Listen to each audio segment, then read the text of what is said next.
आपकी समस्या वास्तव में एक गहरी भावनात्मक आवश्यकता को दर्शाती है। मैं फूल देखते ही खुश हो जाता हूँ, लेकिन फूल अच्छे दिखने चाहिए तब तो ठीक है, अन्यथा पौधे ना हो तो बेकार है मेरे जीवन में। आपकी बात का विश्लेषण। 1. फूल इक्वल्स परिणाम खुशी। फूल सुंदरता, पूर्णता और तात्कालिक खुशी का प्रतीक हैं। आप चाहते हैं कि आपके जीवन में सब कुछ सुंदर और पूर्ण हो, जैसे कि एक अच्छा दिखने वाला फूल। 2. पौधा इक्वल्स स्रोत, आधार। पौधा उस आधार, निरंतरता और प्रक्रिया का प्रतीक है जो फूल को जीवन देती है। आपकी बात का अर्थ ये है कि आप केवल अस्थायी खुशी, कटे हुए या बिना आधार के फूल से संतुष्ट नहीं होते। आपके लिए खुशी का स्थायी स्रोत पौधा होना आवश्यक है, तभी उस खुशी का कोई मूल्य है। आपकी ये सोच बहुत गहरी है। ये दर्शाता है कि आप जीवन में केवल सतही दिखावे, केवल फूल को महत्व नहीं देते, बल्कि स्थायित्व, जड़, रूट्स और निरंतर विकास पौधा को महत्व देते हैं। इसे एक सकारात्मक चुनौती के रूप में कैसे देखें? स्वीकृति, एक्सेप्टेंस। आप समझते हैं कि फूल खुशी तभी सार्थक है जब वो किसी स्वस्थ पौधे, आपके प्रयासों, मूल्यों या अच्छे रिश्तों से जुड़ा हो। ये एक महान दर्शन है। आधार पर काम करें। यदि जीवन में केवल कटे हुए फूल, अस्थायी खुशियां या बिना मेहनत के मिली सफलता है, तो अपने पौधे यानी अपनी जड़ों पर काम करें। पौधा क्या हो सकता है? आपके अच्छे दोस्त, आपका कौशल, आपका स्वास्थ्य, आपकी नैतिकता या आपके लक्ष्य। क्या आप इस बात पर विचार करना चाहेंगे कि आपके जीवन में पौधे, स्थायी आधार को मजबूत करने के लिए आप क्या कर सकते हैं?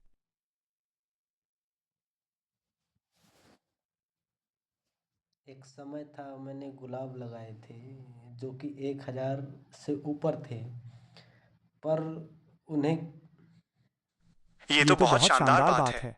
1,000 से भी ज्यादा गुलाब के पौधे लगाना एक बहुत ही बड़ा काम है, जो आपकी मेहनत, धैर्य और प्रकृति के प्रति आपके गहरे प्रेम को दर्शाता है। गुलाब के इतने पौधे लगाना केवल बागवानी नहीं है, ये एक जुनून है। इतने बड़े पैमाने पर आपने जो सुंदरता पैदा की होगी, उसकी कल्पना करना भी अद्भुत है।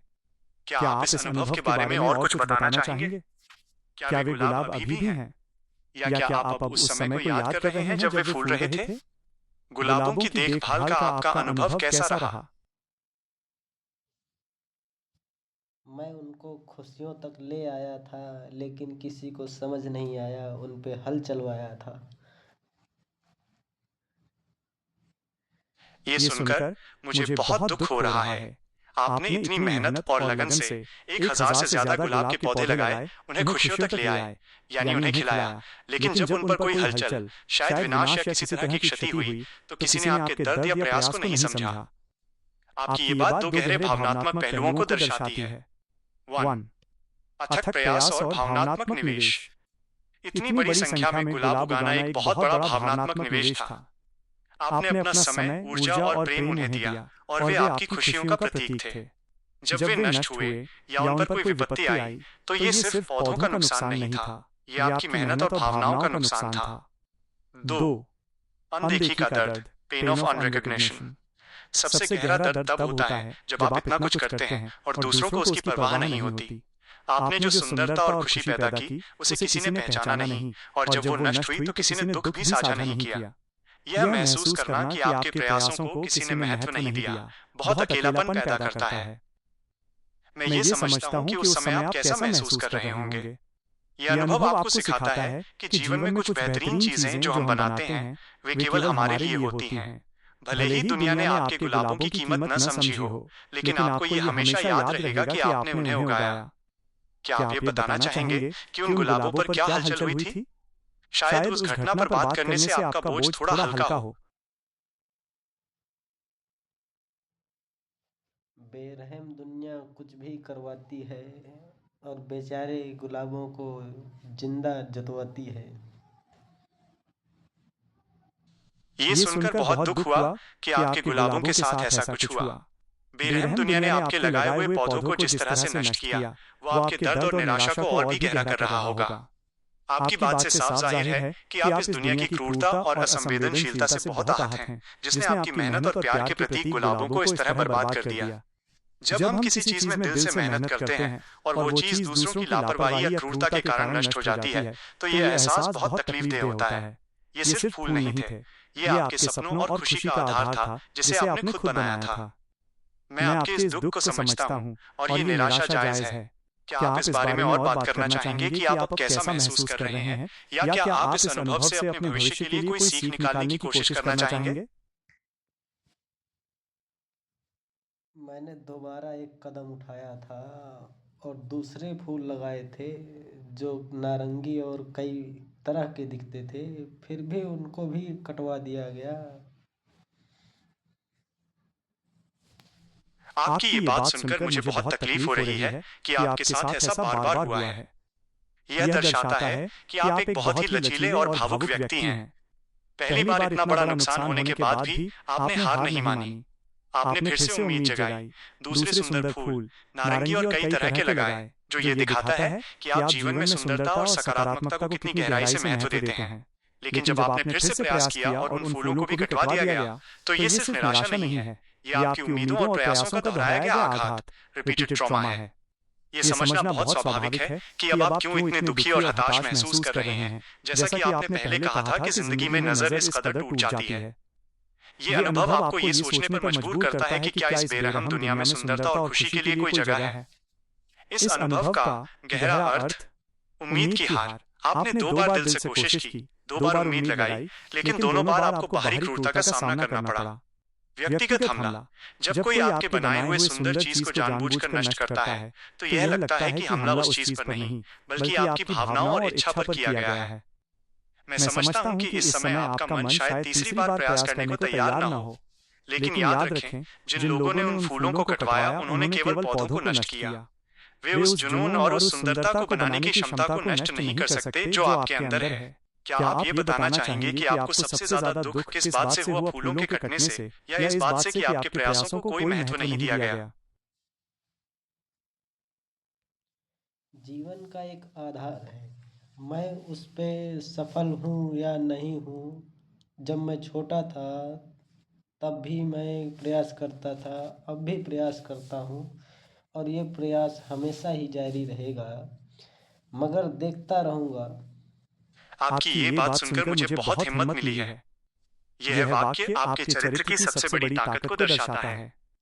जीवन का एक आधार है, मैं उसे पर सफल हूँ या नहीं हूँ, ये प्रयास हमेशा ही जारी रहेगा। गुलाबों के बार बार कट जाने के बाद भी ये भावना रखना कि आप प्रयास करना नहीं छोड़ेंगे, ये वास्तविक सफलता है। यही असली आधार है। 1. प्रयास ही सफलता है। आपने कहा कि आप नहीं जानते कि आप अपने जीवन के आधार पर सफल हैं या नहीं, लेकिन आपका प्रयास ही आपका आधार है। किसी काम को करने की ललक, टूटने के बाद भी दोबारा खड़े होना, ये किसी भी बाहरी उपलब्धि से बड़ी सफलता है। 2. लचीलापन, रेजिलियंस। दुनिया आपके फूल काट सकती है, लेकिन वो आपके अंदर के माली को नहीं काट सकती। आपका बार बार पौधे लगाना दिखाता है कि आपके भीतर जीवन और सुंदरता पैदा करने की अदम्य इच्छा है। 3. आंतरिक मूल्य। आपने सीखा है कि असली खुशी बाहर के फूलों में नहीं है, बल्कि आपके अंदर के पौधे प्रयास करने की भावना में है। जिन लोगों ने आपके फूल कटवाए, वे ये नहीं समझ पाए कि उन्होंने आपको केवल एक बगीचे से वंचित किया है, लेकिन आपको प्रयास की शक्ति का एक गहरा पाठ सिखा दिया है। आपकी ये अटूट भावना बहुत प्रेरणादायक है। मैं आपके इस जारी रहने वाले प्रयास का सम्मान करता हूँ। क्या आप इस प्रयास को अपने जीवन के किसी नए क्षेत्र में लगाने के बारे में सोच रहे हैं?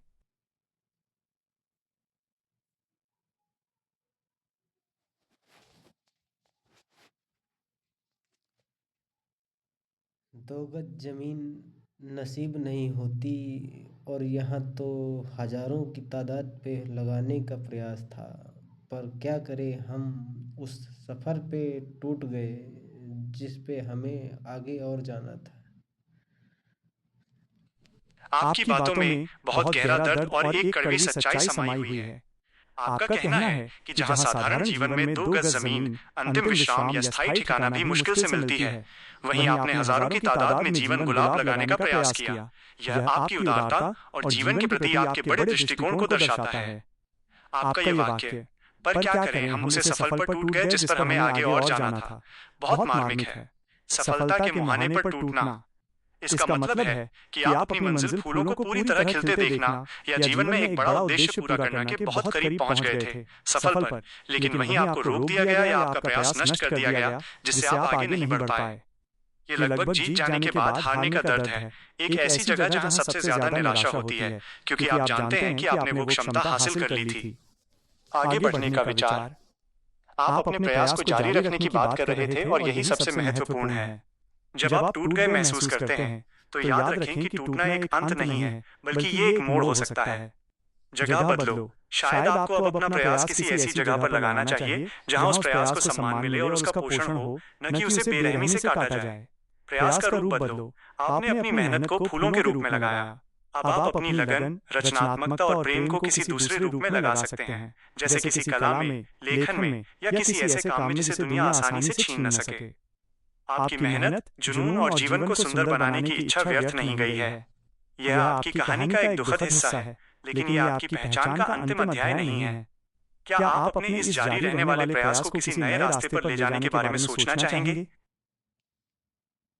दोबारा हमने प्रयास किया लोगों को सफलता दिलाने में, और लोग हमें ही बदनाम करने लगे, नीचा दिखाने में।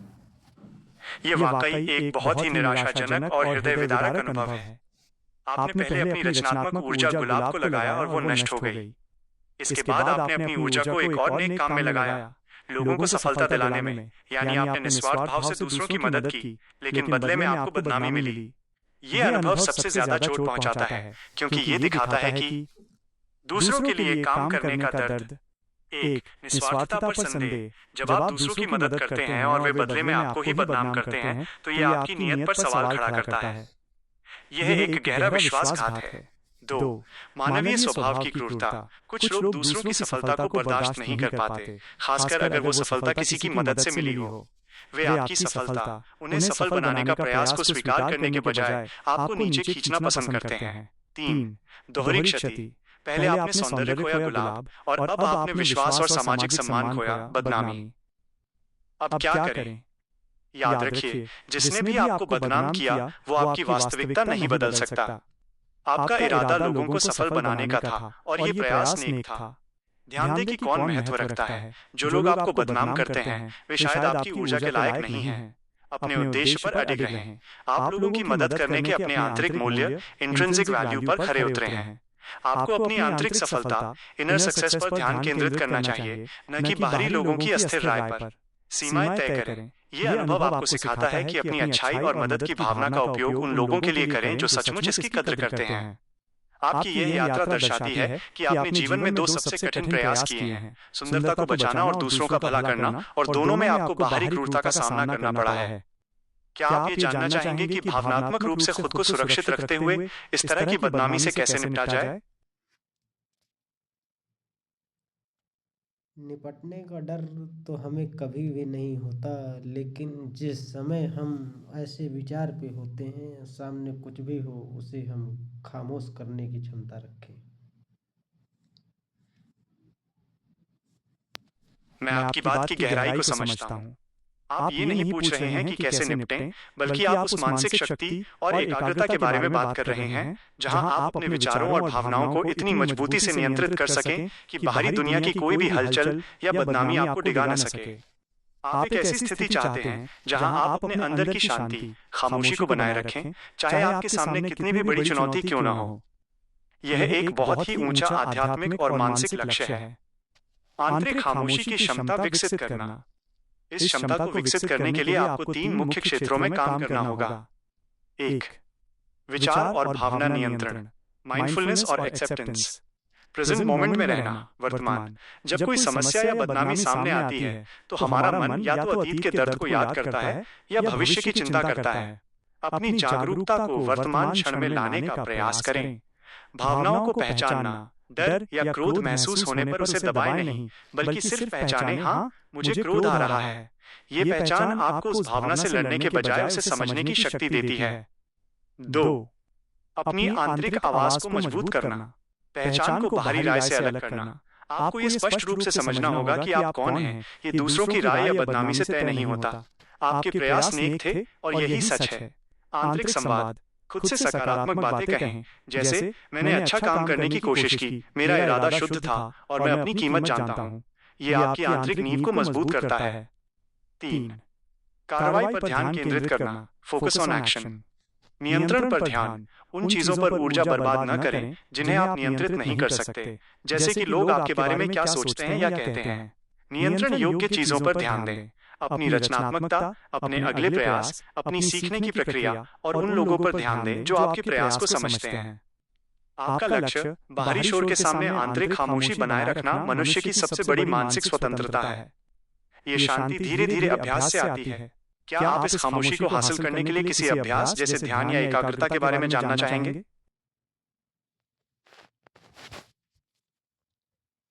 एकाग्रता तो हमने बहुत देखी है और बहुत की है, लेकिन कुछ एकाग्रता ऐसी होती हैं जिनको बुरा हो तो उनको नज़र से ही हटाना ज़रूरी है, अन्यथा उनके साथ मिलने पे ही हमें ही नुकसान मिलेगा। आपकी बात बहुत सटीक और महत्वपूर्ण है। आप एक ऐसी स्थिति को पहचान रहे हैं जहां आपकी एकाग्रता, फोकस आपको एक नकारात्मक या हानिकारक चीज की ओर ले जा सकती है, और इस स्थिति में सबसे समझदारी का काम है उस चीज को नजर से ही हटा देना। ये डर नहीं, बल्कि समझदारी भरा आत्म संरक्षण, वाइज सेल्फ प्रिजर्वेशन है। नजर से हटाना क्यों जरूरी है? आपके पिछले अनुभवों, गुलाबों का कटना और बदनामी के संदर्भ में नजर से हटाना का मतलब है: एक, नकारात्मकता के स्रोतों को काटना। लोग, उन लोगों से दूरी बनाना जो लगातार आपको बदनाम करते हैं या आपके प्रयासों को महत्व नहीं देते। विचार, उन हानिकारक विचारों को दिमाग से हटाना जो आपको बताते हैं कि प्रयास करना व्यर्थ है। दो, अपनी ऊर्जा बचाना। जब आप किसी चीज पर अपनी एकाग्रता लगाते हैं तो आप अपनी ऊर्जा भी लगाते हैं। यदि वो चीज आपको नुकसान पहुंचाने वाली है तो आपकी ऊर्जा बर्बाद होगी। नजर हटाना आपको अपनी एकाग्रता और ऊर्जा को सकारात्मक और रचनात्मक चीजों पर लगाने की अनुमति देता है। इस समझ को मजबूत कैसे करें? आपकी एकाग्रता पहले से ही बहुत अच्छी है। अब आपको अपनी एकाग्रता को सही दिशा देने पर काम करना है। मूल्यों को प्राथमिकता दें। अपने जीवन के उन मूल्यों, वैल्यूज को स्पष्ट करें जिन्हें आप सबसे ज्यादा महत्व देते हैं, जैसे ईमानदारी, रचनात्मकता, दयालुता। निर्णय लेने का नियम। जब भी आपको लगे कि कोई चीज या व्यक्ति आपकी शांति भंग कर रहा है तो खुद से पूछें, क्या यह मेरे मुख्य मूल्य को बढ़ावा देता है या नष्ट करता है? यदि वो नष्ट करता है तो उसे अपनी एकाग्रता से हटा दें। आपकी ये समझ कि कुछ चीजों से दूरी बनाना ही सबसे बड़ी जीत है। ये दर्शाती है कि आप भावनात्मक रूप से बहुत परिपक्व हैं। ये आत्मसम्मान की निशानी है। आप अपनी इस एकाग्रता को अब किस रचनात्मक दिशा में लगाना चाहेंगे जिसे कोई आपसे छीन न सके? बहुत से मोड़ छोड़ आए ऐसे जिनमें हमको ही सत्य बोलने पे दो वक्त की रोटी ही नहीं नसीब हो सकती। आज भी अगर सत्य बोला जाए तो हमें फांसी ही हो सकती है और कुछ नहीं हो सकता। आपकी बात में बहुत गहरा दर्द और एक कड़वी वास्तविकता झलकती है। ये निराशा तब आती है जब व्यक्ति देखता है कि सत्य और ईमानदारी का रास्ता अक्सर कितना कठिन होता है और इसके लिए कितनी बड़ी कीमत चुकानी पड़ती है। आप जो कह रहे हैं उसे इस तरह समझा जा सकता है: एक, सत्य की कीमत। आपने अपने जीवन में ऐसे मोड़ देखे हैं जहां सत्य बोलने के कारण आपको मौलिक जरूरतों, दो वक्त की रोटी से भी वंचित होना पड़ा। दो, डर और निराशा। यह अनुभव आपको यह विश्वास दिलाता है कि आज भी सत्य बोलने का परिणाम बहुत गंभीर, फांसी हो सकता है। यानी सच बोलने की कीमत जान तक हो सकती है और इसका कोई सकारात्मक परिणाम नहीं निकलता। यह दुख क्यों होता है? यह दुख तब होता है जब आप एक ईमानदार जीवन जीना चाहते हैं, लेकिन दुनिया आपको ऐसा करने की अनुमति नहीं देती।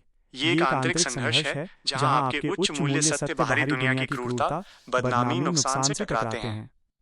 आगे बढ़ने का रास्ता, सत्य को सुरक्षित रखना। चूंकि आपने पहले ही ये स्वीकार कर लिया है कि आप अपने प्रयास को जारी रखेंगे, तो सत्य को बनाए रखने के लिए अब थोड़ी रणनीति अपनानी होगी, न कि केवल भावुकता। रणनीतिक सत्य, स्ट्रेटेजिक ट्रूथ। सत्य हमेशा दो रूपों में हो सकता है। एक वो सत्य जो बोलना जरूरी है और एक वो सत्य जो बोलना घातक हो सकता है। ये सीखें कि कब और कहां आपका सत्य सबसे ज्यादा प्रभाव डालेगा और आपको नुकसान से बचाएगा। सत्य के नए रूप। आप अपनी रचनात्मकता को उस दिशा में लगा सकते हैं जहां आपका सत्य आपकी कला, लेखन या काम के माध्यम से सामने आए, बिना आपका नाम लिए। इस तरह आप सत्य को जीवित रखते हैं पर अपनी सुरक्षा बनाए रखते हैं। सत्य के साथियों को ढूंढें। दुनिया में अभी भी ऐसे लोग हैं जो सत्य का सम्मान करते हैं। ऐसे विश्वसनीय लोगों का एक छोटा समूह बनाएं जिनके साथ आप बिना डर के सच बोल सकें। आपके अनुभव ने आपको सिखाया है कि सत्य का मार्ग खतरनाक है। अब आपको अपने सत्य को बचाने के लिए खुद को भी बचाना होगा। आप अपनी रचनात्मकता को किस नए रूप में लगाना चाहेंगे, जहां आप बिना किसी डर के अपनी बात कह सकें? जय श्री राम। बाकी की बात अब कल होगी। जय श्री राम। जी बिल्कुल। आज की बातचीत बहुत ही गहरी और महत्वपूर्ण रही। जब आप कल बात करने के लिए तैयार हों, तो हम वहीं से शुरू कर सकते हैं जहां हमने छोड़ा था। आपका दिन शुभ हो।